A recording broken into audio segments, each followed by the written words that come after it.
Praise God. Anong bagyo? Sabi nga ng mga Pinoy. Bagyo ka lang, Pinoy kami. Tayo, kahit anong problema, problema ka lang. Kami anak ng Diyos. Amen! Praise the Lord. Sino makakahadlang sa atin? Kahit na bagyo pa man yan, o lindol na dumating, hindi tayo patitinag. Amen po ba? Praise God. Sige po, bago tayo dumako sa salita ng Panginoon, atin po ipanalangin yung mga bata na nasa tabi natin para sumunod na po sila doon sa conference room. Sige po. Ay, baka naman pwede pong umupo tayo dito sa harapan. Huwag po kayong matakot, hindi po ako kumakain ng tao. Sige po, i-occupy natin yung nasa harapan. Alam mo, sa concert, mas mataas yung presyo ng mga nasa harapan. Gusto nilang pumunta sa harapan para makita nila yung mga nag-perform sa harapan. Wala po bang gustong pumunta? Ayan. Sige po. Praise God. Ipanalangin po natin yung mga bata na nasa tabi natin. I-lay hands po natin sila. Let's pray. Lord, salamat Panginoon. Kay buti nyo, O Diyos.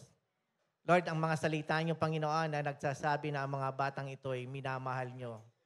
Hindi nyo sila nilalayo sa inyong presensya. In fact, kinumpare nyo kami, Panginoon, sa mga batang ito na dapat maging katulad kami. Na mga bata na walang muwang, Panginoon, sa mga kasalanan. So dalangin po namin, O Diyos, na ang mga batang ito ay lumaki ng may takot sa inyo. Lord, sa pag-aaral nila ng inyong mga salita sa children's ministry, Lord God, alam ko marami silang matututunan. Lalo na sa paglaki nila, magagawa pa at magagampanan nila, Panginoon, yung kalooban nyo para sa kanila. At gagamitin nyo po sila, Father God, mightily. At sa pamamagitan nila, ang buo nilang sambahayan ay maliligtas.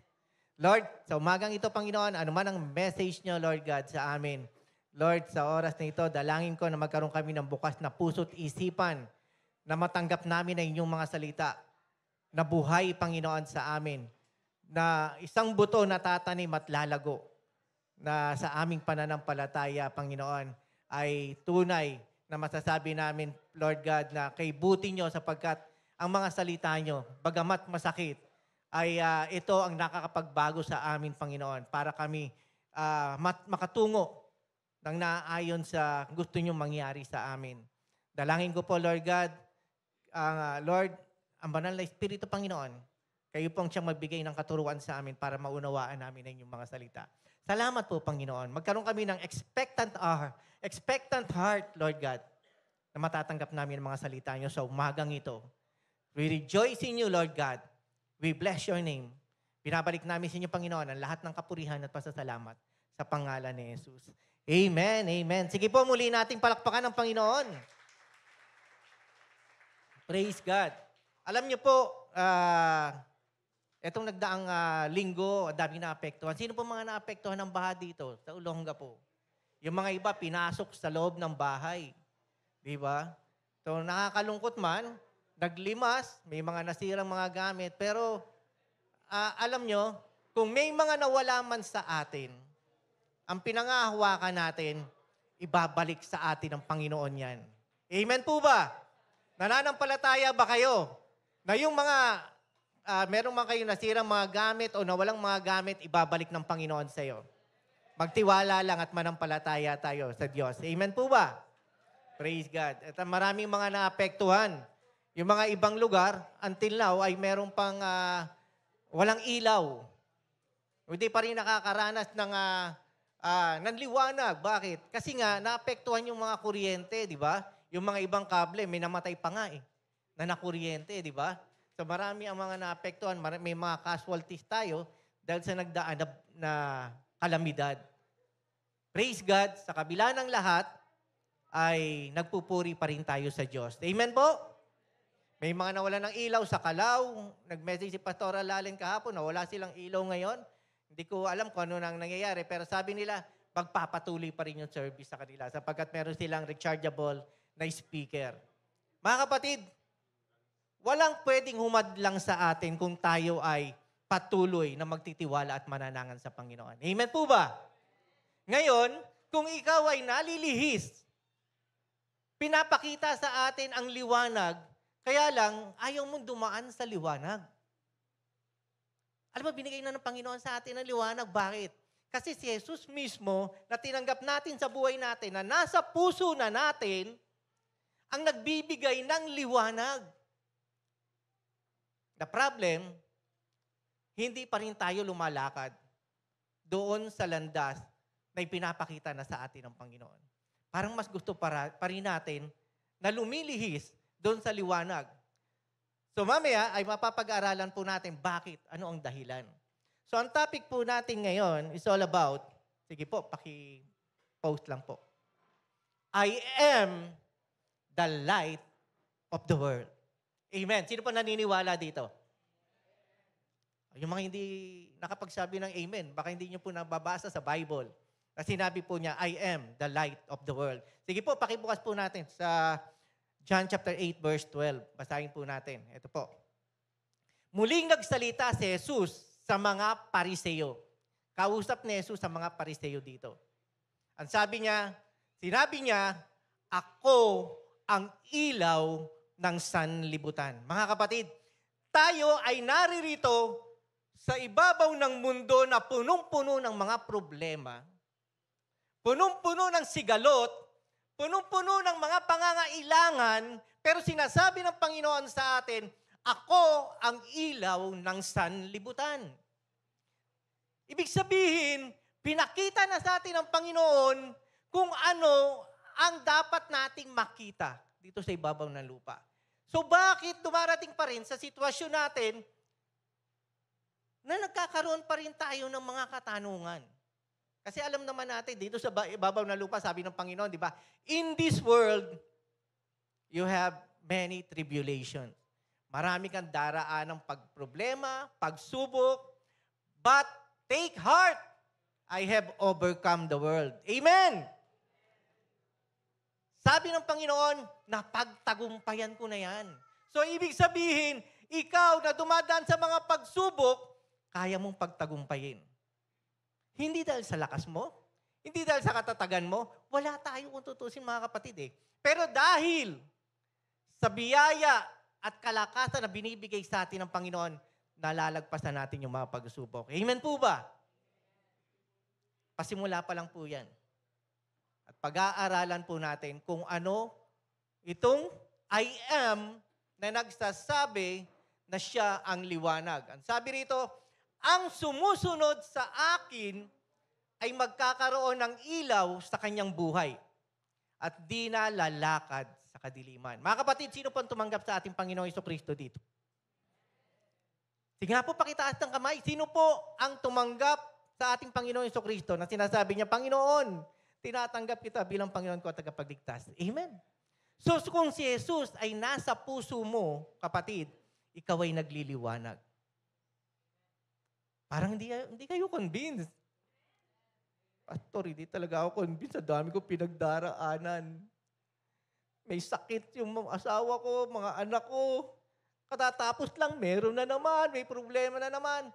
Kapatid, sabi ko nga sa inyo kanina, di ba? Ito yung parang motto ng Pinoy eh.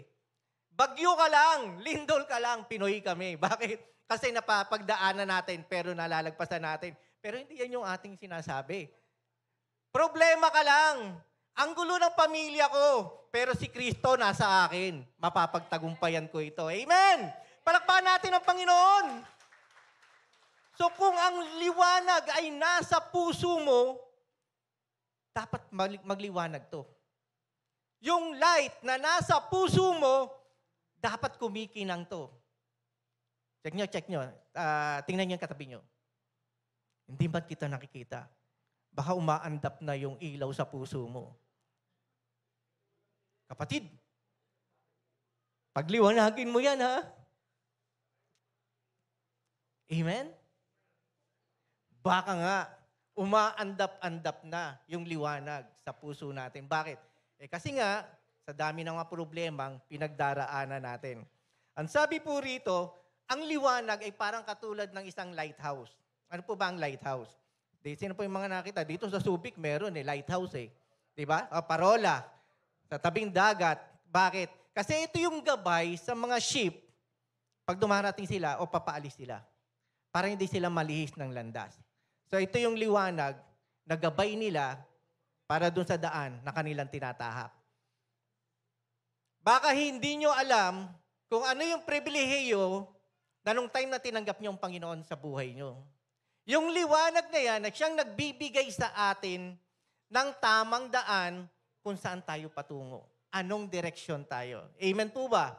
Naaalala ko po, kasi ako po nagtrabaho sa gobyerno, ang lahat ng mga insurance companies under sa amin. Isa sa mga insurance ay yung tinatawag na marine insurance. Medyo mahirap pag-aralan po yan kasi ang daming mga policy wordings sa marine insurance. Pero isa doon sa mga natutunan ko, ang alis ng ship patungo doon sa destination niya, kung saan siya pupunta, simula umpisa hanggang doon sa dulo, doon lang insured yung nagpa-insure na tao o company. Halimbawa, ikaw ang may-ari ng sasakyan. Lahat ng mga nakasakay sa barko, naka-insure yan, simula ng pag-alis hanggang doon sa point of destination. Pag yung ship na yan lumihis, hindi kasama sa insurance yan. Hindi ka babayaran. Nakuha niyo ibig ko sabihin? Kapag may nangyari sa barko, simula doon sa pag-alis hanggang doon sa patutunguhan niya at may nangyari, insured yung mga nakasakay, maging yung hull, yung barko mismo. Ano po ibig ko sabihin dito? Kapag ang relasyon natin sa Panginoon, nasa right track tayo, sa dinadaanan natin, mapapabuti ka, kapatid. Pero kapag ikaw ay dumaan sa iba, ay teka muna, hindi yata tayo dyan. Side trip muna tayo, punta muna tayo sa iba. Pwede kang mapahamak. Kaya naman, kapag ikaw ay nagkaroon ng mga problema, kadalasan, ikaw ang may kasalanan. Amen po ba? So ang liwanag, ang nagiging gabay natin para hindi ka mapariwara, hindi ka mapahamak, kapatid. Siya yung gabay mo patungo doon sa landas na gusto ng Panginoon na puntahan mo. Eh kung ikaw medyo liliko-liko, ang tagal mong makapunta doon sa destinasyon na gusto ng Panginoon. Matagal ka na tinatawag eh. Ang iba sa atin dito, matagal nang hinihipo ng Panginoon. Kaya lang para tayong si Jonah. Naalala niyo po yung kwento ni Jonah? May sinasabi ang Lord kay Jonah na pumunta sa Nineveh. Umiwas siya, lumihis siya. Hindi niya sinunod yung gusto at yung command ng Panginoon sa kanya. So ano nangyari? Napahamak siya. Nakain pa siya ng malaking isda. Nagdanas pa siya ng ilang araw doon bago pa siya sumunod sa kalooban ng Panginoon. Hinihipo ka na ng Panginoon, kapatid. Matagal ka nang tinatawag. Matagal ka nang sinasabihan. Tayo lang ang nagtetengang kawali. Ano po ibig sabihin ng tengang kawali? Nagpapatay mali siya o nagbibingi-bingihan, hindi natin naririnig ang boses ng Lord. Matakot ka, kapatid. Dahil may relasyon ka sa Panginoon pero hindi mo alam ang boses ng Panginoon. Amen! Sinasabi mong meron kang personal na relasyon sa Diyos pero never mo pang nalalaman o narinig ang tunay na boses ng Panginoon. Pastor, hindi ko nararamdaman na hinipo ako ng Lord. Kapatid, check natin ang personal na relasyon natin sa Diyos. Meron na bang nabago sa buhay natin? Ang pinakamahalaga po sa lahat ay meron tayong bunga ng Espiritu Santo. Hindi ko sinasabi na kailangan JB magbago ka na ha. Kasi matagal ka ng born again. May galaw ang Panginoon sa buhay niya Maaaring nandoon yung desire niya na magbago. Unti-unti. Wala akong karapatan para sabihin sa kanya na dapat magbago ka na. Pilitin. Nandun yung advice mo sa tao. Sasabihin mo sa kanya na ito yung tama, ito yung dapat mong gawin. Pero choice pa rin niya kung susundin ka niya o hindi. Amen. Never napilitin mo yung mga mahal mo sa buhay na ma-born again ka na. Pero may karapatan tayo na manalangin at merong power sa pananalangin. Amen po ba? Naniniwala po ba kayo? Sa pamamagitan ng pananalangin mo sa Panginoon, may ginagawa siya. Pero yung pipilitin mo yung tao, pastor, hanggang ngayon, hindi ko maisama-sama yung asawa ko. Napakatigas ng ulo niya. Check mo sarili mo, baka mamaya, kaya hindi dumarating yung asawa mo at di sumasama sa'yo, hindi makita sa buhay mo yung buhay Kristiyano. Dahil kahit hindi ka magsalita, kung makita sa'yo yung pagbabago, siya mismo magsasabi, sasama ako sa'yo sa Sunday, ha? Baka magulat ka. Mas maaga pa siyang dumarating. Mas maaga pa siyang ready, nakabihis para pumunta dito. Magugulat ka na lang, late ka dumating, siya nandito na. Amen? Bakit? Kasi hinipo siya ng Panginoon. Ang sabi po rito sa Isaiah chapter 60 verse 1 to 3, Isaiah 60 verse 1 to 3. Sabi rito, bumangon ka, Jerusalem, at sumikat na tulad ng araw. Liliwanagan ka ng kaluwalhatian ni Yahweh. Mga kapatid, mag-ingat po tayo sa mga pinapakinggan natin ngayon. Kasi nowadays, merong mga maaring napakinggan na natin o napanood natin sa YouTube na may mga pastors nakakaiba yung katuruan. Nakakagulat. Kasi, alam mo, minsan, uy, active to sa active to sa DCAS Uy, nagpipreach na to nagme-message to Uy, dyan umaatin yung kapatid ko Pero bakit ngayon iba na yung katuruan niya? Nakakalungkot na yung liwanag na pinapatungkulan dito, iniiba niya ang ibig sabihin. Nakakagulat na si Yahweh ay sinungaling, si Yahweh ang kadiliman. Hindi ba? Pangalan ng ating Panginoon. Oo, tama yun. El yun. The Most High God. Pero hindi ibig sabihin na yung mga ibang pangalan na tinaguri sa ating Panginoon ay mali. Nakakatakot na nakikinig tayo ng salita ng iba, pero nililihis ka na ng landas. Kapatid, minsan, naalala ko, nung bagong born again pa lang ako, minsan pinag-uusapan namin ng mga kaibigan ko, ng mga kapwa Christians, walang masamang nag-aaral ka ng salita ng Panginoon kasi yun ang dapat. Manalangin ka, nagabayan ka ng banal na Espiritu para bigyan ka ng karunungan. Kaya lang, kung pumasok ang katalinuhan ng tao, doon pumapasok yung kayabangan, doon pumapasok yung ibang katuruan. Sa sobrang pagdidig mo sa salita ng Panginoon, palalim ng palalim, iba na pala yung nahuhukay mo, kapatid. Kasi alam ko, naalala ko, merong kwento, true story, na naghuhukay sila, ang lalim-lalim ng hinuhukay nila, sobrang lalim na. Nakarinig sila ng boses na nagsisigawan, naghihiyawan, umiiyak. So natakot sila. Bakit? Sa sobrang lalim ng kanilang hinuhukay, parang ang lapit-lapit na nila sa impyerno. So natakot sila, nagakyatan sila. So based dun sa mga kwento ng mga naghukay, ang lalim na ng aming hinukay, na meron na kaming naririnig na nag-iiyakan, na nakakatakot. Kapatid, ang salita ng Panginoon ay napakalinaw na nababasa natin sa Biblia. Baka mamaya, yung ibang napapakinggan natin o sinusundan natin, pwede kang ilihis ng landas. Katulad nga ng sinabi ko, simula dun sa point na tinanggap mo ang Panginoon, umalis ka, naglakbay ka, papunta doon sa destination, lumihis ka sa liwanag, pwede kang mapahamak, kapatid.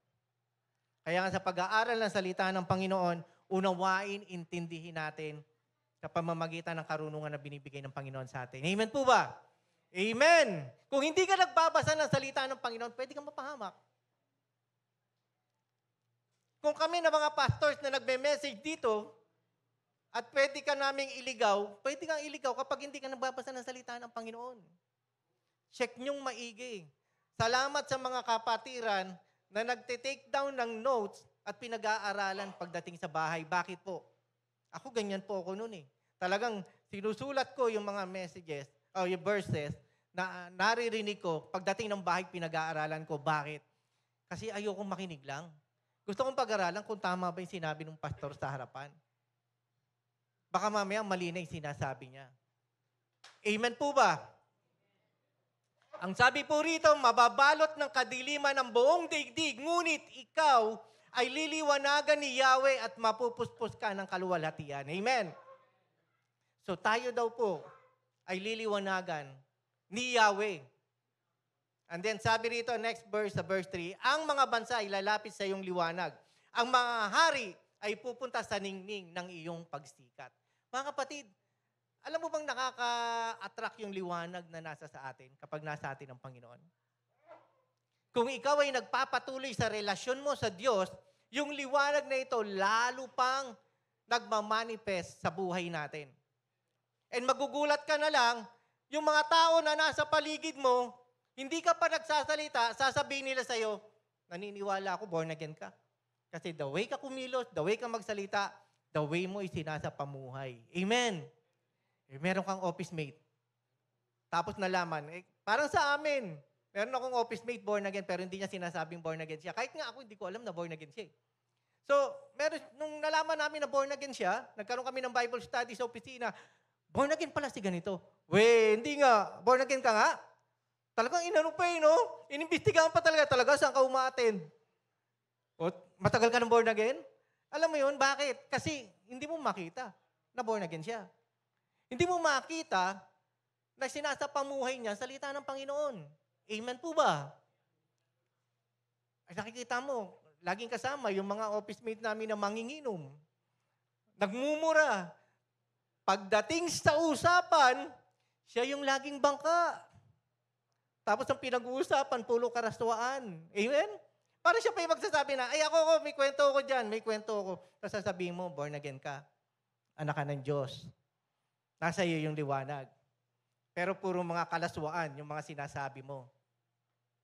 Nasa Bible nga yan coarse jesting. Huwag kang magsasalita ng mga kalaswaan. Lalabas sa iyong bibig. Amen. Kahit biro. Kasi ang bilis gumana ng utak natin Na kapag may sinasabi ka na kalaswaan, gumagana din sa mga tao. Ay, oo nga. Diba? Nakakatawa. Pero totoo. Yun ang nangyayari. Sabi po rito, sa Psalms 18, verse 28. Psalms chapter 18, verse 28. Ikaw, O Yahweh, ang nagbibigay sa akin ng ilaw. Inaalis mo, O Diyos, ang aking kadiliman. Kapatid, sinong naniniwala dito na nasa panahon ka ng kadiliman, punong-puno ka ng problema, nagkakagulo pamilya mo, ang dami mong pangangailangan, hindi mo na alam ang gagawin mo, pero magliliwanag ka sa kabila ng mga pagsubok na iyong nararanasan. Praise God, Sister Mitch. Ulitin po natin. Sino po may mga pinagdaraanan dito, pero alam mo, sa mga pinagdaraanan mo, may liwanag pa rin na pinapakita ang Diyos. Naalala ko si Pastora Lisa Iano ko lang Pastora Lisa. Praise God, and alam ko yung mother niya patuloy na umu-okay na. Dumaan man siya sa pagsubok. Paalis na sila May pupuntahan Bigla, nabalitaan niya na masama yung pakiramdam ng mother niya at kailangan dalhin sa ospital. So, anong gagawin mo? O syempre, inuna niya yung mahal niya sa buhay. Dinala sa ospital. Alam mo yon, may mga biglaan. Expected mo na ito May gagawin ka, tapos bigla, wala. Kasi meron kang dapat gawin na napaka-importante. Pero sa kabila ng lahat, may pag-asa ka. Ang nanay ko gagaling. Ang nanay ko hindi mapapahamak. Ang nanay ko makakaalis kagad ng ospital. Amen? Amen po ba? So kahit na anong nararanasan natin, siya pa rin ang nagbibigay ng liwanag. Ulit nga po natin sa verse 28, Psalms chapter 18, verse 28. Sabi rito, di ba? Ikaw, O Yahweh, ang nagbibigay sa akin ng ilaw. Liwanag. Sa kabila ng kadiliman. Inaalis mo, O Diyos, ang aking kadiliman. Ilang araw, madilim ang paligid. Laging umuulan, laging binabagyo. Pero sumilay pa rin ang liwanag. May pag-asa. At yung pag-asa na yan, panghawakan mo. Hindi yan yung pag-asa na nandirito sa Olongapo, na pupuntahan mo. Pag-asa sa Panginoon. Umaasa ka sa mga bagay na hindi mo pa nakikita, pero gagawin ng Panginoon sa buhay mo. Amen! Palakpan po natin ang Panginoon. Alam niyo po, merong kwento, sa time ni Jose Rizal, yung mother niya nagkwento. Naalala niyo po ba yun? Habang nag-aaral sila, tinuturuan ng mother niya si Rizal, bata pa lang. Di ba, alam naman natin, matalino si Jose Rizal. Pero, sa sobrang pagod na nung bata, parang nawala na yung attention niya doon sa tinuturo ng nanay niya. At napansin ng nanay niya na sa iba na siya nakapokus. Alam niyo kung anong kwento yon? Ang kwento ng gamo-gamo. Pakinggan yung picture. Ito lang yung binigay ni Jose Rizal sa akin na picture ng bata siya eh. So, nakapost sa Facebook. Ayan. Friend ko eh. So, habang nakatingin si Jose Rizal, doon sa lampara, nakita niya yung mga gamo-gamo. So, napansin ng nanay, so sabi niya, anak, may kukwento ako sa iyo. Eh di siyempre, dahil sa nalaman niya may kukwento, yung attraction niya, napunta sa nanay niya habang nagkukwento. So, may dalawang gamo-gamo. Ang alam ko nung bata ako, alam mo nung binabasa ko to sa internet, nung ni-research ko, dalawang kwento eh. Yung isa, yung kwento na merong isang matanda na merong isang bata. Pero alam ko talagang kwento, isang nanay at isang anak niya. Na sinabihan niya yung anak niya, huwag kang lalapit to sa ilaw. Kasi baka mamaya mapaso ka, masunog yung pakpak mo, pwede kang mapahamak. Eh yung batang gamo-gamo, gilid ng gilid doon sa ilaw, sa lampara, kasi ganyan lang po talaga. Actually, naabutan ko po ito eh. Sabi ganun eh, no? Hindi pa naman po ako ganun katanda, pero naabutan ko kasi yung bahay na tinitira namin ngayon, liblib pa yung lugar sa subdivision namin noon. Kami pa lang yung unang tumira habang ginagawa. Lampara lang yung gamit namin. Although may electricity na, pero yung naabutan ko to na ginamit namin yung lampara. So yung gamo-gamo na yan, lumilipad siya hanggang sa nadikit na doon sa apoy. Namatay yung bata. Sabi doon sa kabilang kwento, nung binabasa ko, yung may matanda na sinabihan yung bata, na sunog yung pakpak at hindi na nakalipad, hindi namatay yung gamo-gamo. Pero alam ko namatay based doon sa kwento.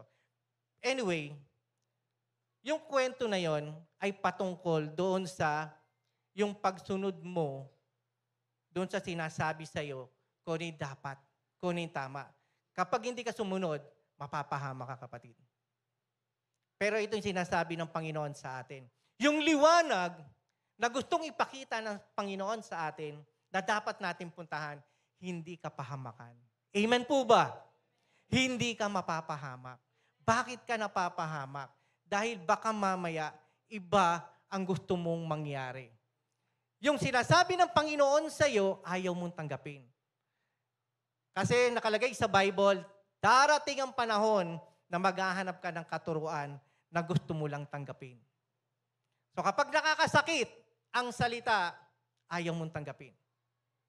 Kaya nga pag may mga pastors na nag-share dito ng salita ng Panginoon at nasaktan ka, nagagalit ka. Kapatid, para sa ikabubuti po natin yan. Kasi kung hindi mo tatanggapin ang correction, ang katamaan, hindi ka mapapaayos. Tengang kawali lang, katulad na sinabi ko kanina. Alam niyo po ba, na pwede kang mapahamak sa maling paraan ng iyong ginawa. Kaya check your heart kung ano ang motibo mo. Baka mamaya, yung liwanag na sinusundan mo, hindi na pala yung totoong liwanag. Buksan po natin sa 2 Corinthians chapter 11, verse 14. Meron lang po ako ipapakilala sa inyo. Ito totoo ito na sinungaling. Ito totoo talaga ito na father of lies. Kaya nakakalungkot na si Yahweh ay tatawagin mong father of lies. Sa John 8:44. Pero basahin po natin dito, hindi ito dapat pagtakhan sapagkat si Satanas man ay maaaring magkunwaring anghel ng kaliwanagan. Now, check mo yung sarili mo, baka mamaya, ang sinusundan mong liwanag hindi na yung katotohanan, kundi yung magpapahamak sa'yo. Kaya nga po tayo ay merong tinatawag na gift of discernment. Lahat tayo meron po niyan. Kaya lang iba hindi nag-activate. So pag sa oras ng pangangailangan, hindi mo na-activate, pwede ka mapahamak. Naalala ko nga po si TJ, sa opisina nila ay meron silang health card, MaxiCare. Merong doon, daddy, meron akong health card. Ng issue ng company namin. Pagtingin ko doon sa letter, kailangan mo i-activate. Sabi ko, TJ, i-activate mo to. Baka mamaya dumating ang time na kailanganin mo tong health card, hindi mo kagad magamit. Bakit? Hindi mo pa na-activate Nakuha niyo ibig ko sabihin? I-activate mo para in case na dumating yung time na kakailanganin mo yung health card, magagamit mo siya anytime. Kapatid, yung gift of discernment na nasa sa atin, binigay na ng Panginoon yan. Para malaman mo, maintindihan mo kung ano ang tama at mali. Kung ano ang sa Diyos at sa demonyo. Now, kung hindi ka nagbabasa ng Bible, hindi ka nananalangin, hindi ka nakikisalamuha sa mga kapwa mo, Kristiyano, hindi ka umaatin ng church. Hindi ka umaatin sa mga gawain. Kapatid, paano ka lalago? Ano ang pinangahawakan mo sa salita ng Panginoon? Born again po ako. Kristiyano po ako. Si Jesus ay nasa akin, kaya nagliliwanag ako. Sige nga, anong verse yun? Anong alam mong verse? Sabi po ni Pastor, ganito po. Ikaw mismo. Binigyan ka ng karapatan ng Panginoon para alamin ang katotohanan. I am the light of the world, sabi ni Jesus Christ. Pero nasa iyo na ako. Kaya alam niyo po ba, pagdating ng panahon na tayo ay haharap sa Panginoon, hindi ka naman niya titingnan na Pastoraan, hindi ka niya titingnan na Ruben, hindi ka niya titingnan na David. Titingnan niya naman ang puso mo. Nagliliwanag ba yan? Si Jesus ba nasa iyo? Kasi wala tayong karapatan.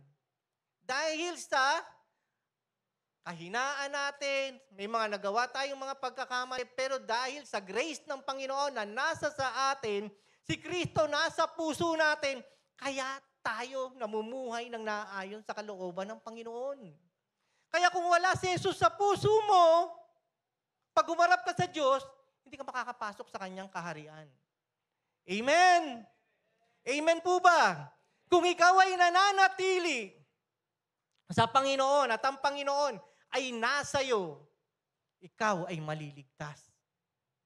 Kaya nga, mga kapatid, ang kaligtasan, ang salvation, totoo po na nawawala sa atin kung hindi tayo magpapatuloy. Amen! Kaya nga, pinangahawakan natin ang sinabi ng Panginoon na tayo ay ligtas. Sundin mo ang kalooban ng Panginoon. Gawin mo ito. Ito yung tinatahak na dapat mong puntahan. Ito yung liwanag. Mga kapatid, paki-off nga po yung ilaw. Paki-off lang po yung mga ilaw. Sige lang po. May ilaw pala, no? Hindi masyadong kita. Okay, anyway. Hawak ko yung liwanag. Kaso masyado na Pero kung titingnan mo, yung liwanag na yan, hindi maliliwanagan lahat. Yan. Meron kang mga aninag. Yung aninag na yan, yung liwanag na yan, ang dapat mong sundin. Kung bakit ba, marami sa atin, yan yung liwanag na tinatahak natin at yung dilim na hindi natin makita, yun ang gusto natin puntahan. Lumilihis talaga tayo Lumilihis tayo sa liwanag na sinasabi ng Panginoon na dapat nating daanan. Hindi mo alam, may putik dyan Bakit may liwanag? Yung lampara o yung ilaw na dala-dala mo, makikita mo kung ikaw ay mapapatid, madadapa. Pero, sa dilim ka dumadaan na hindi mo alam na may putik, may tinik na pwede kang masugatan, may mga batuhan na pwede kang madapa. at mahihirapan ka makalakad. And yet, yung liwanag na ipinapakita sa atin ng Panginoon na dapat natin daanan, hindi natin madaanan. Amen? Sige po, pakibukas na po yung ilaw. Nakuha niyo po yung ibig ko sabihin? Pinapakita na sa atin ng Panginoon ng liwanag, and yet, ikaw, gusto mo pa rin lumihis ng landas. Nasaktan ako, pastor eh. Meron po ako kukwento sa inyo. Last Thursday, kinuwento ko po kay Noemi. Nagising po ako ng 1:30 ng madaling araw. Hindi na po ako nakatulog. Nakatulog po ako alas 4 na. 4:30, nagpe-prepare na po kami kasi ihahatid na namin sila Hazel, sila TJ, papasok sa opisina. Pero doon lang naman sa labasan. Yung time na yun, ay kinakausap po ako ng Panginoon. Di po ako nang sinabi ko kay Noemi, hindi ako makatulog. Kasi nag-deal ang Lord sa buhay ko. Alam niyo po ba, tatapatin ko kayo, kahit kami mga pastors, dumarating kami sa point na nakakaranas kami, ayoko na muna. Magsasabi muna ako kay Pastor Next na hindi muna ako magsasalita. Para may dinidil ang Lord sa akin. Tapos, kung meron may mga laman ang puso ko, talagang inano ko sa Panginoon. Sabi ko, Lord, nandito pa, meron, So, habang nangungusap ang Panginoon sa akin, alam mo yun sa sinasabi niya, anak, ano ang dapat mong gawin? So, ilang oras yun? 1:30 to 4? 2 hours, 2.5 hours na nag-uusap kami ng Panginoon. Ano ang dapat mong gawin? Panginoon, papatuloy ako. Pagka magpapatuloy ka, ano mangyayari? Hindi po ako titigil. Kung ano pinapagawa niyo sa akin, gagawin ko. Tapos, kung ano yung laman ng puso ko, Panginoon, kung meron kayo nakikita, Lord, patawarin niyo po ako. Patawarin niyo po ako. Alam mo yun, inaano ka ng kaaway. Hindi po exempted ang mga pastors dito. Ang mga lingkod ng Diyos. Kung kayo may pinagdaraanan din kami. So, nagpapatuloy ako. Hindi dahil sa aking kalakasan, kundi dahil sa Panginoon na aking pinaglilingkuran. Palakpakan po natin ang Panginoon. Praise God. Baka mamaya, yung liwanag na nasa sayo, hindi na pala yung daan patungo sa Panginoon, kundi inililihis ka ng landas.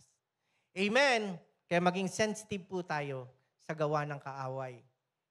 Kung minsan, lalo na kapag meron kang pangangailangan, meron kang gusto, meron kang hilig, iba yung nagiging motibo mo eh. Yung motibo mo talaga chinecheck ng Panginoon at inaayos ng Diyos eh. Abay, kung ang isip mo makamundo, ang laman ng puso mo, ganun din. Kaya nga, nakalagay sa Bible yung mata natin ang liwanag na kapag kung ano yung pumapasok dito, siyang nilalabas ng puso natin. Yun ang laman ng puso natin. Nagliliwanag ang buo nating pagkatao. Kaya kung kadiliman ang nakikita ng ating mga mata, buong katawan mo madilim. Kaya kung magbabasa ka ng Bible at nami-misinterpret mo yan, wow, favorite verse, favorite book ko, Romans. No? Romance. Pagdating siya, akala mo yung romance na love. Di ba? Wow, paborito ko talaga yung Matthew, Book of Matthew. Bakit? Kasi gusto ko macho yung aking di ba? Pag napag-uusapan nadidistract Gusto ko Book of Luke. Gusto ko may Luke, yung aking magiging lifetime partner. Ay ako naman, gusto ko Book of Galatians. Galatia. Mahilig siya maggala Galatian. Kaya gusto ko siya kasama, gala ng gala Ay ako confirm talaga, nakita ko Book of Ephesians. Bakit? Abay, nung makita ko, Ephesians. Ayaw nga. Natakot, Ephesians, yun nga. Di ba? Ginamit mo pa pati yung Bible. Para masabing, eto na siya, Lord, para sa akin na talaga siya.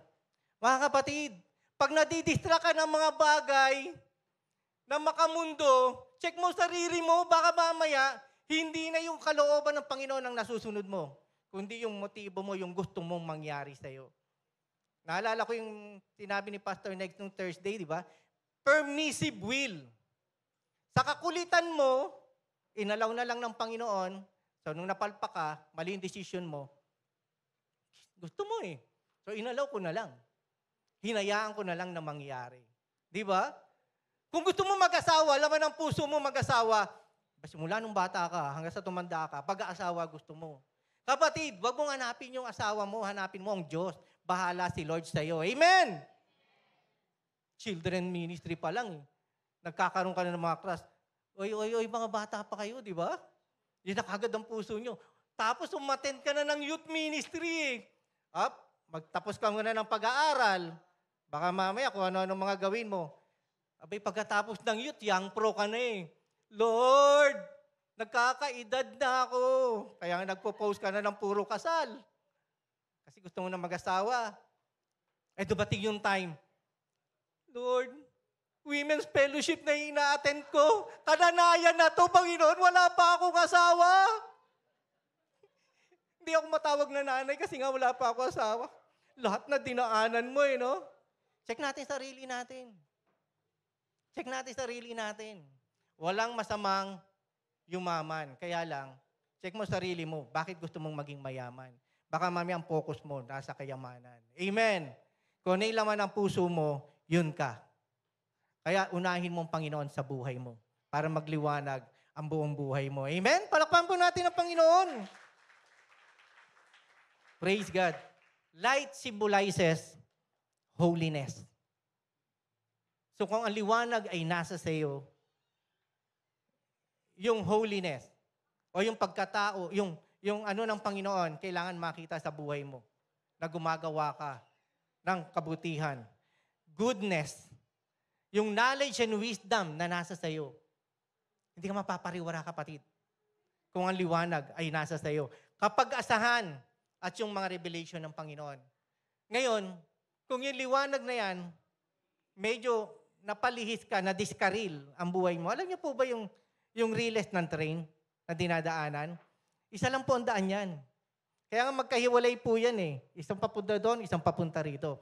Pag na-discarril yung relays ng train, pwedeng magbungguan yan. Ano ibig sabihin ng na-discarril? Nasira yung relays at napunta doon sa kaliwa o napunta sa kanan. Liliko kagad yung tren, mapapahamak at maraming mamamatay. So wag po nating hayaan na madiskaril ang buhay natin dahil sa kapabayaan din po natin. Ang liwanag nasa atin, pero kung hindi mo sinusundan ng liwanag, baka yung kadiliman ang iyong napatutunguhan. Darkness symbolizes evil. So mga kapatid, kung ikaw ay namumuhay pa dahil sa gawa pa ng dati mong ginagawa nung hindi mo pa nakikilala ang Panginoon, mapapahamak tayo. Sin, kasalanan. Alam po natin yan kung namumuhay pa tayo sa kasalanan hanggang ngayon. Yung alam mo yon, para bang paulit-ulit, walang pagbabago. Kapatid, alam natin meron sa atin na ginagawa pa rin natin yung paulit-ulit na kasalanan. Pero by God's grace, kung ikaw ay sumusunod sa kalooban ng Panginoon, may pagbabago. Amen. Pero kung wala, at patuloy kang, alam mo yan, hindi mo pinapakinggan yung boses ng Panginoon, pwede kang mapariwara at mapahamak. And despair.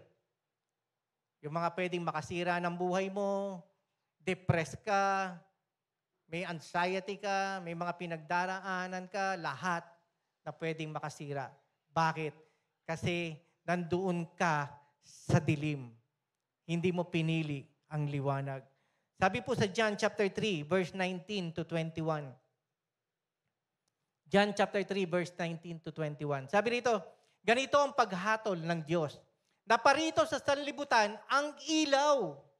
Ngunit inibig pa ng mga tao ang dilim kaysa liwanag sapagkat ang kanilang mga gawain ay masasama. Pero mo, ang liwanag nandito na. Pero pinili pa rin ng mga tao ang dilim. Bakit? Kinasusukluman ng mga gumagawa ng masama ang ilaw. Ni hindi lumalapit dito upang hindi mahayag ang kanilang mga gawa. Mga kapatid, meron po akong gustong sabihin sa inyo. Sa tuwing meron akong pinagdaraanan, o halimbawa, meron akong narinig na kwento against sa akin, masakit, mahirap, ang hirap tanggapin, pero ang panalangin ko, darating yung time na ma-expose ang katotohanan. Amen. Kung ikaw ay nasa tama at nagpapakumbaba ka, itataas ka ng Panginoon sa tamang panahon at yung mga taong nanlalait sa iyo, naninira sa iyo, ipapakita ng Diyos sila ang may kasalanan. Sila ang may problema. Amen. Pero kung ikaw ay hindi marunong tumanggap ng correction, baka mamaya hindi ka nilalait. Sinasabihan ka, pero dating sa iyo, parang nilalait ka. Kinokore ka pala. Hindi ka marunong tumanggap ng pagkakamali. Magugulat ka.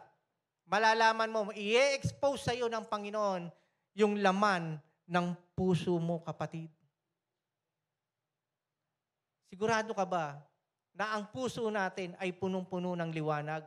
Baka mamaya may portion diyan na konting liwanag pero puno ng kadiliman.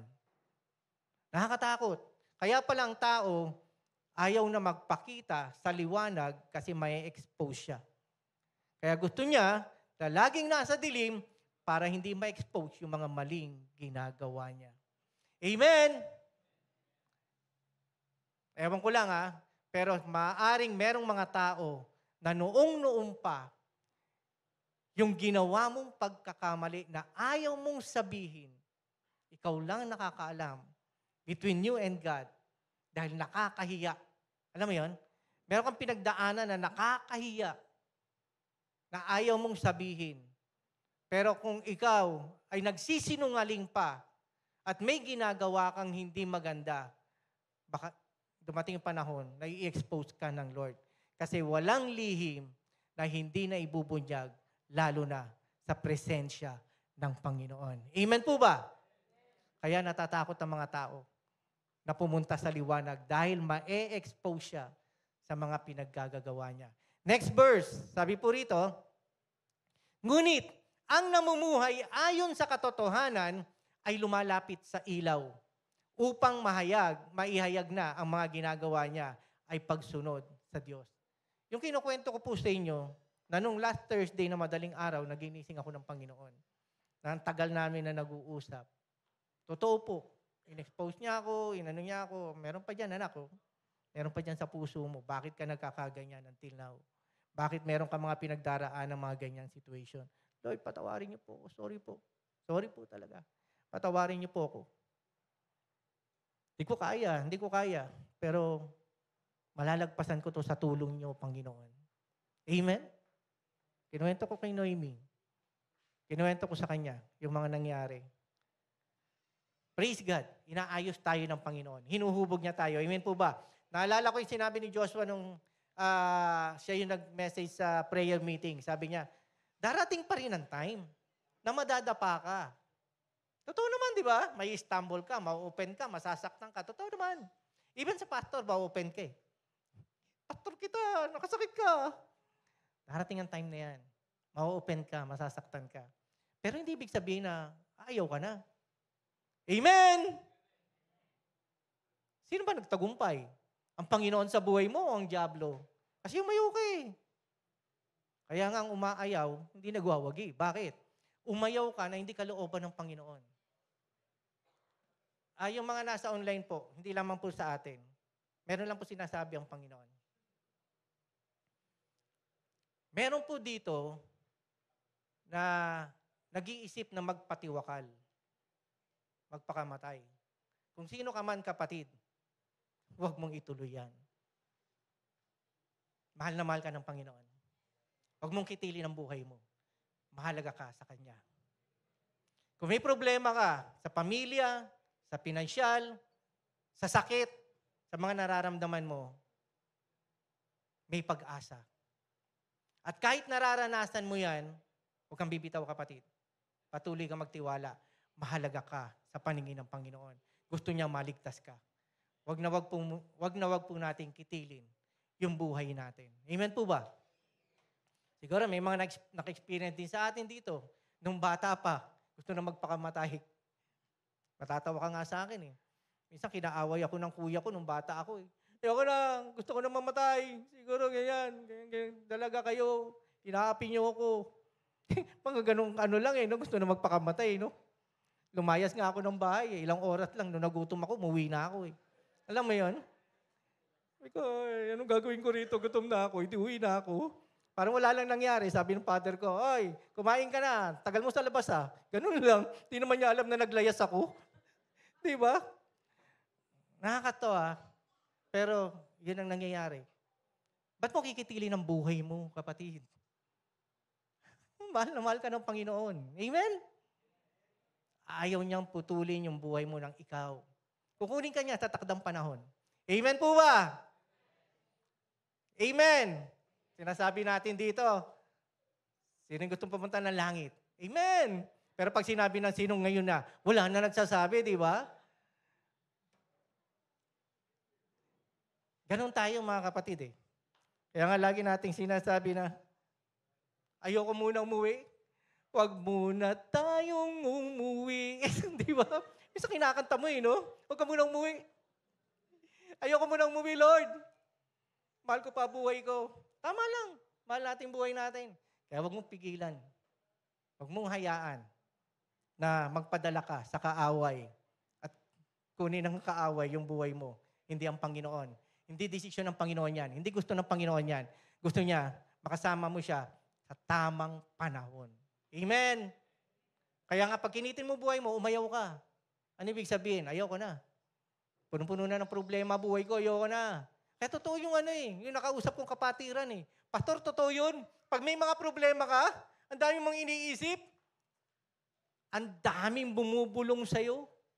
Ang daming nagsasabi, eto gawin mo, magpakamatay ka. Ay, umalis ka na dyan. Dami nang lalait sa'yo dyan. Ang daming bumubulong. Isang boses lang ang tama. At yun yung liwanag. Amen po ba? Nagsasabing, anak, magpatuloy ka, huwag kang bibitaw. Hindi mo marinig sa daming bumubulong. Sa dami nagsasabi sa yung demonyo. Naggawin mo yung mali. Pero isa lang, ang sinasabi ng Panginoon na makakabuti para sa atin. Sabi rito sa 1 John chapter 1, verse 5 to 7. 1 John, sabi rito, ito ang aming narinig sa kanyang anak at ipinapahayag naman namin sa inyo. Ang Diyos ay ilaw at walang anumang kadiliman sa Kanya. Amen! Kaya kung ikaw ay namumuhay sa kadiliman, pag lumapit ka sa Panginoon, hindi ibig sabihin nun, Lord, didilim, dahil madilim ako eh. Hindi! Ma-expose ka sa liwanag. At kung hindi ka ready, baka matupok ka pa sa apoy. Amen! Pero, eto sinasabi ko sa inyo, kung ikaw man ay tinutupok ng apoy ng Panginoon, gusto niya maging busila ka. Makita sa iyo yung pinaka-ikaw. Mawala sa iyo yung mga bagay na dapat maalis sa buhay mo. Amen po ba? Palakpakan natin ang Panginoon. Ang sabi rito, verse 6, kung sinasabi nating tayo'y may pakikiisa, sa Kanya ngunit namumuhay naman tayo sa kadiliman, nagsisinungaling tayo at hindi namumuhay ayon sa katotohanan. Amen? So ikaw mismo, nagsisinungaling ka kung sinasabi mo, sinasapamuhay mo, hindi naman pala. 7, ngunit kung namumuhay tayo ayon sa liwanag, gaya ng pananatili niya sa liwanag, tayo'y nagkakaisa at ang lahat ng ating kasalanan ay lilinis ng dugo ni Jesus na kanyang anak. Praise God! Sino po ang nilinis ng Panginoon dito sa kanyang mga kasalanan? Sino ang pinatawad ng Panginoon dito sa kanyang mga kasalanan? Praise God, dilinis na po tayo ng Panginoon. Huwag na tayong mamuhay pa ng dati nating ginagawa. Pastor, ako, nagbago na ako. Anong nabago sa iyo? Mas lalo akong lumala. Ganun ba? Dapat yung pagbabago na may nangyari sa iyo sa ikabubuti mo. Amen. Sabi po rito, sa Psalms chapter 27, verse 1. Psalms 27, verse 1. Si Yahweh ang ilaw ko at kaligtasan. Si Yahweh ang ilaw ko at kaligtasan. Sino pa ba ang aking katatakutan? Kaya kung kinakabahan ka ngayon, kapatid, kung may kinakatakutan kang tao, ha? Kung may kinakatakutan kang tao, ipapahiya ka. Tao lang yan. Diyos ang kasama mo. Amen! Ipahiya ka man sa harapan ng mga tao, ng boss mo. Tao lang sila. Pagtatanggol ka ng Diyos. Amen! Experience ko na po yan. Wala akong ginagawa. At first time nangyari sa buhay ko na napagalitan ako ng commissioner namin, yung pinakamataas na boss sa opisina namin. Team building namin po yun. Wala naman akong kasalanan. Napag-utusan lang ako ng deputy commissioner namin. Yung sumunod sa commissioner, yung pinakamataas. Deputy commissioner. Sabi niya, Dave, puntahan mo yung room ni commissioner. Sabihan mo na mag-i-start na yung ating program. Fun night namin yon, last night namin. May presentation yung mga bawat division. So pinuntahan ko si commissioner. Sabi ko sa kanya, Commissioner, malapit na pong mag-start yung program natin. Magdi-dinner na po tayo. Ini-inform lang po ko po kayo. O sige Dave, pupunta na ako doon. Alam mo, kahapon, sabi niya, hindi naman ako late. Mali kayo ng inano. Sabi niya, ibang lugar yung sinabi niyo sa akin. Nandun ako sa unang venue. Wala kayo, nandito pala kayo. Ay, sorry sir. Hindi ko po alam. May mga coordinators naman eh. May secretary siya. Hindi yun yung trabaho ko. May kanya-kanya kaming trabaho committee. So, kasi ako, isa sa mga nag-host ng program. So, sabi ko, pasensya na po sir. Ayan niyo po, sasabihan ko po yung sa committee na kung ano yung mga activities natin. Sige Dave, susunod na ako. Alam niyo po ba doon sa venue? Na kumakain kami, ang dami nakapila. Lumulusob siya at dinuduro niya ako. Hindi ako late Baka iniisip niyo late ako Ang aga-aga ko dumating, kayo ang mali. Alam mo, pulang-pula talaga ako noon eh. Kahit namumula pa ako hanggang ngayon, di ba? Alam mo yon? Sa harapan ng 200 plus na mga tao, empleyado. Mag-MC pa naman ako nung last night na yon. Dalawa kami, may co-host ako. Sir, pasensya na po, hindi ko po alam. Tapos ang dami naglapitan sa akin. Di ba ano nangyari? Bakit? Kasi kilala ko ng mga office mates ko. Ba't ano nangyari? Wala akong Pumunta ako ng kwarto habang nagdi-dinner sila. Tinatawagan ako ng co-host ko. Sabi ko, Dave, nasaan ka na? Mag-start na yung program. Ano ko yung nangyari sa'yo, Dave? Pag muna natin intindihin yun, yung mga nangyari. Sige lang, papakalma lang ako. Dito lang muna ako sa room. Pero nananalangin talaga ako nung gabi na yun. Gusto ko nga mag-walk out Gusto ko nga umuwi na ng Manila. Dito kami sa may Subic, sa may Kamaya. Alam mo, nagpatuloy ako, lumabas ako, kumain ako, nag-dinner, diretso ako doon sa program, venue, nag-host, as in, parang walang nangyari. Natapos yung program, na nagsasalita yung commissioner namin sa harapan. Dave, pasensya na. Uminit ang ulo ko kanina. Alam ko, wala kang kasalanan.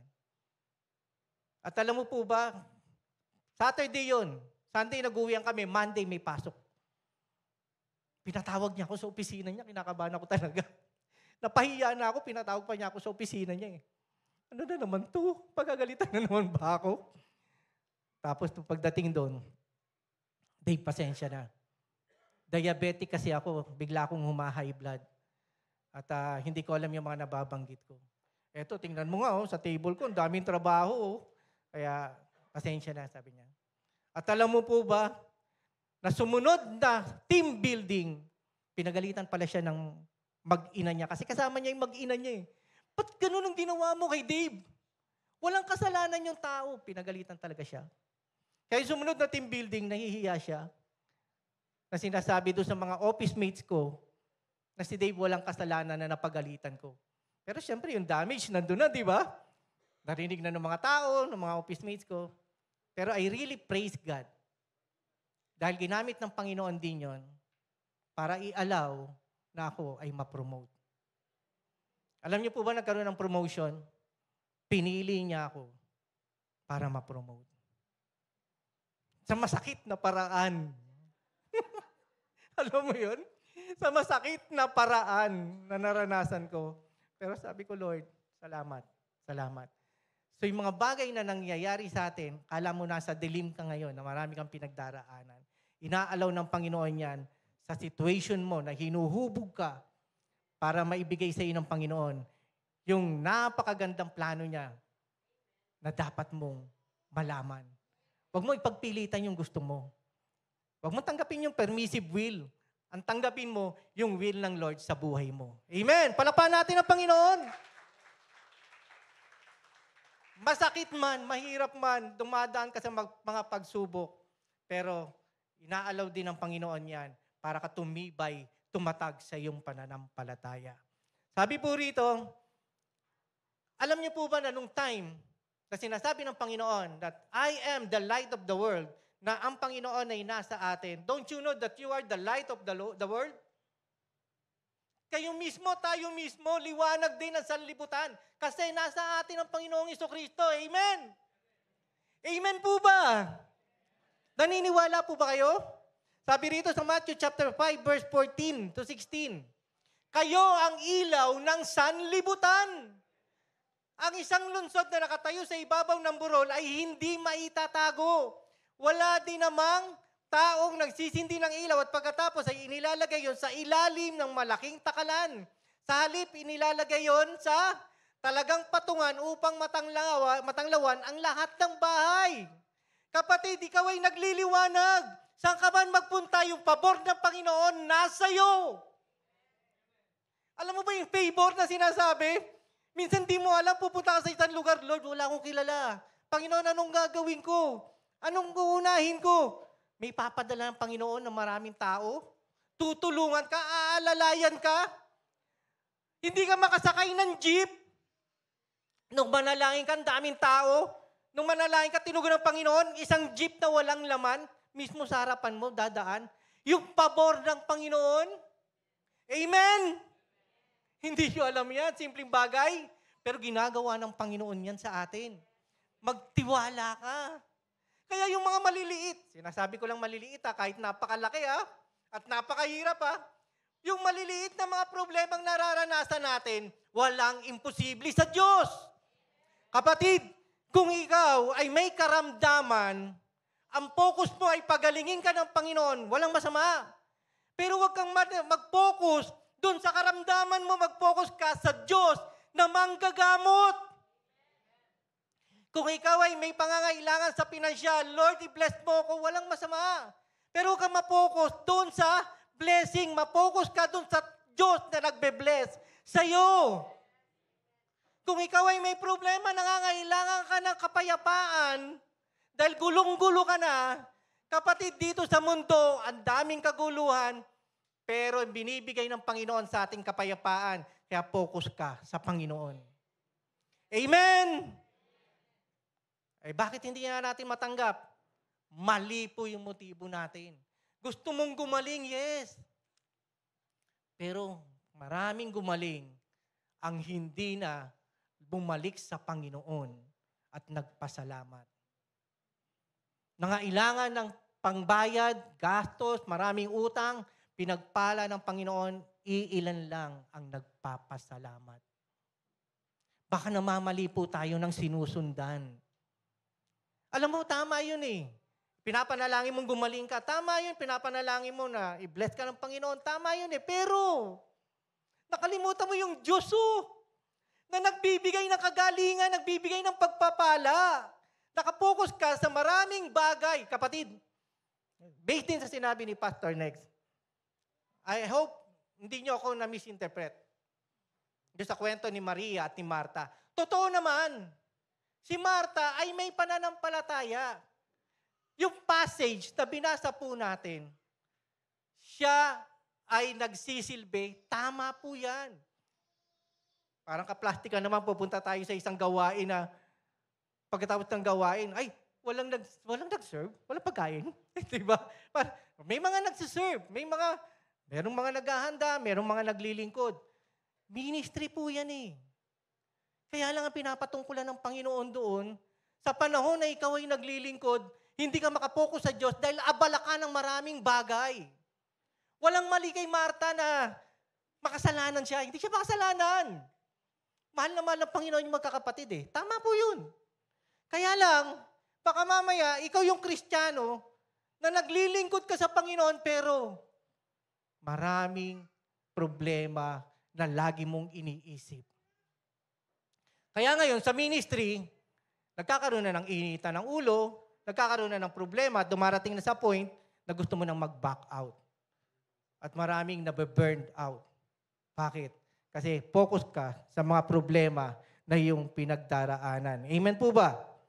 Ang sabi po rito, sa 2 Corinthians, chapter 6, verse 14 to 15. Gano'n ko na lang po yung mga ibang verses. 1 Corinthians chapter 6, verse 14 to 15. Huwag na kayong makipag-isa sa mga di sumasampalataya. Maaari bang magsama ang katwiran at ang kalikuan? O kaya'y ang liwanag at ang kadiliman? Siyempre hindi. Huwag ka makikipag-compromise, kapatid. Kung anong mali, mali. Kung anong tama, tama. Hindi mo pwedeng paghaluin yan.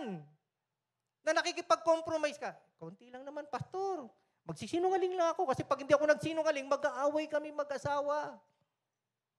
So, nasa sa iyan. Gusto mo makipag-compromise, kung ayaw mong pumunta dun sa katotohanan at puro mali yung ginagawa mo, ialaw ng Panginoon yan. Permissive will. Dalang kulit mo eh. O ngayon, kapag napahama ka, huwag mo sisisihin ng Diyos. Ginawa mo yan eh. Kasi nga, konti lang. Konting inom lang.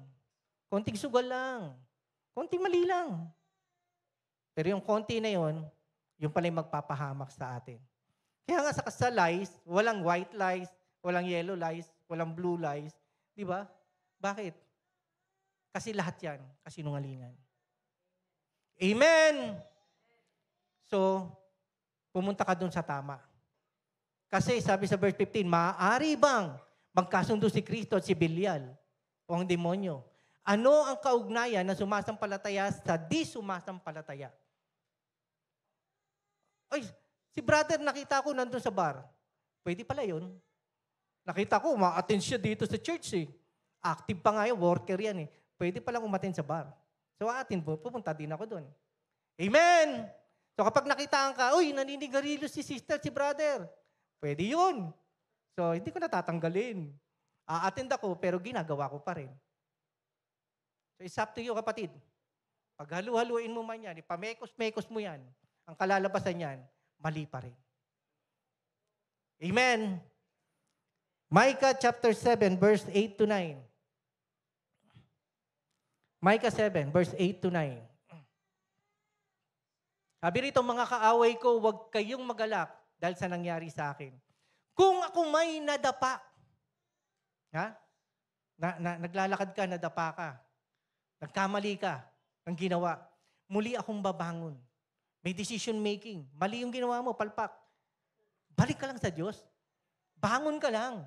Hindi yung nagkamali ako, Lord, wala na, hindi mo na ako mapapatawad. Hindi. Merong pag-asa. Merong kapag-asahan. Kahit ikaw ay nadapa, muli akong babangon. Kung ako may nasa kadiliman, tatanglawan ako ngayon ni Yahweh. Amen? Mga kapatid, alam niyo po ba na dumadaan sa atin ang liwanag ng Panginoon ngayon? Kaya kung ikaw ay walang natutunan o naintindihan sa salita ng Panginoon, dumaan ang liwanag ng hindi mo namalayan. Tatanglawan ako ngayon ni Yahweh. Next verse. Pakitaas. Titiisin ko ang galit niya sapagkat nagkasala ako sa kanya. Magtitiis ako hanggang sa ipagtanggol niya ako at bigyan ng katarungan. Amen? Dadalhin niya ako sa kaliwanagan at makikita ko ang kanyang pagliligtas. Amen? Alam mo yun, nagkamali ka, nagkasala ka, humingi ka ng tawad sa Panginoon, dadalhin ka niya sa ligtas at tama patungo sa katotohanan. Palapan po natin ang Panginoon. Bago po ako magtapos at last verse na sasabihin ko, meron isang kwento sa Bible, si Moses. Siya po ay dinala ng Panginoon sa Mount Sinai for 40 days and 40 nights na merong binili ng Panginoon, Yahweh, sa kanya. Sinulat niya itong 10 Commandments sa bato. Pero pagbaba niya, nakita ng mga Israelites na nagliliwanag ang mukha ng Panginoon. Alam niyo po ba na kapag ikaw ay nakipagrelasyon sa Panginoon, nakikipag-commune with God, nananalangin, nagbabasa, yung liwanag ng Panginoon, yung glory ng Panginoon, nagmamanifest sa mukha mo. Kaya mga kapatid, hindi ka man nakakita ng anghel, hindi ka man nakakita ng demonyo, pero makikita mo at nagmamanifest sa mga kapatiran yung nagpapatuloy sa Kanya. Si Moses ay nagliliwanag, natakot yung mga Israelites. Ayaw humarap sa Kanya. So ang ginawa ni Moses, tinalukbungan niya yung mukha niya. At sa tuwing kinakausap niya yung mga Israelites, nakatalukbong yung veil. Tapos umarap na naman siya sa Panginoon, nagliliwanag na naman, at pagkaharap niya yung mga Israelites, tinatalukbungan niya. Alam niyo po ba, ang sabi sa, buksan lang po natin 2 Corinthians chapter 3, verse 13. 2 Corinthians chapter 3, verse 13. Hindi kami tulad, 2 Corinthians to New Testament. Hindi kami tulad ni Moises na nagtalukbong ng mukha para hindi makita ng mga Israelita ang paglipat ng kaluwalhatiang yon. Sige po, pakitaas lang po. Ngunit naging matigas ang kanilang ulo, kaya't hanggang ngayon nananatili ang talukbong na yon habang binabasa nila ang lumang tipan. Mahalis lamang ang talukbong na yon sa pakikipag-isa kay Kristo. Hanggang sa ngayon, yung mga tao na hindi pa tumatanggap sa Panginoon, na narinig na ang salita ng Diyos pero binaliwala, hanggang ngayon ay nakatalukbong pa rin ang kanilang veil. Hanggang ngayon ay may talukbong pa ang kanilang isip tuwing babasahin nila mga sa aklat ni Moises. Hindi nila makita ang katotohanan. Ngunit kapag lumapit ang tao sa Panginoon, naaalis ang talukbong. Kapatid, nung tinanggap mo ang Panginoon sa buhay mo, ang talukbong na yon ay naalis na. Kaya ngayon, liwanag na ito nagmamanifest sa buhay natin at nakikita natin yung dapat nating daanan. Isa lang ang tamang daan. Pero ang dami-daming sanga-sangang daan na nakikita natin. Pero doon ka dumaan sa liwanag na pinapakita ng Panginoon sa iyo. Verse 17, ang Panginoong binabanggit dito ay ang Espiritu, at ang Espiritu ng Panginoon ang nagbibigay sa atin ng kalayaan. Malaya ka na magpuri at magsamba sa ating Panginoon. Natanggal na ang tabing. Huwag mong hayaan na mabaluktot pa rin ito ng katuruan o ng sinasabi ng kaaway sa buhay mo. At ngayon, naalis na ang talukbong, nagniningning sa ating mga mukha ang kaluwalhatian ng Panginoon. At ang kaluwalhatian yan na nagmumula sa Panginoon na siyang Espiritu, ang siyang magbabago sa atin mula sa isang antas ng kaluwalhatian, tayo'y may kalarawan niya. Maging kalarawan niya. Kapatid, we are changing from glory to glory. Nababago ang buhay natin habang lumalago tayo sa pananampalataya sa Panginoon. Hindi man biglaan, pero merong naka-experience sa ating mga kapatiran, biglaan na nabago siya. Dating manginginom, dating grabe magsigarilyo, nung nakilala ang Panginoon, totally tinalikuran niya. Pero hindi lahat ganun. Merong mga tao na binabago from one day to another, from glory to glory, inaayos sa tinuhubog ka ng Panginoon. Amen. Pwede pong magsitayo tayong lahat. Buksan natin sa 1 Peter chapter 2, verse 9.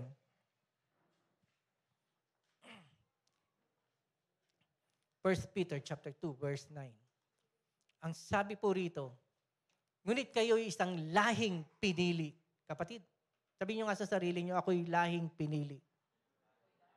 Ako'y pinili ng Diyos. Grupo ng maharlikang pari. Isang bansang nakalaan sa Diyos. Bayang pag-aari ng Diyos upang magpahayag ng mga kamangha-manghang ginawa niya. Siya ang tumawag sa akin mula sa kadiliman patungo sa kanyang kahangahangang kaliwanagan. Out of darkness into His marvelous light. Praise God.